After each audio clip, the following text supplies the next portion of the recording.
Quanti anni sei che devi sposare ora? Io 21, dei 21 anni, dei 21 anni. Insomma, vite anche qua? Cosa? Per i campi, col car, su per me, sui paiù, da tenere il vassore, per via le bestie, tutto a quelli che erano. Allora, non vi erano macchine, non vi erano macchine, toccava fare tutto a bracci. Tutto. Insomma, le femmine lavoravano come un uomo? Un paio. Le femmine lavoravano di più perché dopo veniva a casa dei campi, casa e anche i fiori e a casa da guardare. E quando io andavo fuori, eravamo pronti per partire e ora andavo a dormire e noi altri andavamo là a lavare la roba ai fiori. Ah sì, nel puntino, ne avevamo un po'. E vediamo. Fatto le toia, Che ci incominciavi davanti che era a sponda e là te russai e te avai. con l'acqua del cibo.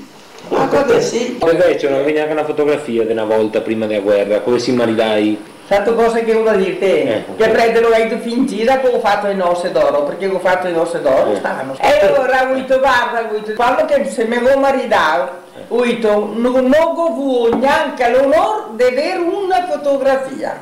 Quanto che avevo sognato, che abbiamo un demo, che andremo domani. Dopo il domani è stato uno che mi ha portato mio uomo il domani e mi ha portato sui campi e sei a Spagna. E ho finito in giro il prete che sei non gli diceva neanche.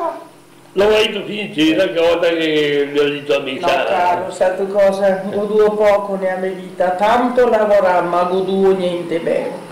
E diceva sempre, guarda, Genio, ne seguiamo fiate venire vecchi, che sposiamo tutti i nostri tosati. Guarda che non riusciva a fare ste zitti, va qua e va. Guarda, non ne perdimo una. E il Signore ha fatto che mi mai gambe non ho più potuto andare in nessun posto. Allora, oggi sta operata, tagliata. Quindi cammino con un ferro, stato mi tocca camminare col bastone, insomma. E adesso lunga questa, che se mai. Mi toccherà fare questa vita se mi guarda, se da una carriera. Con tutto il mio lavorare. Tanto che ho lavorato nella mia vita.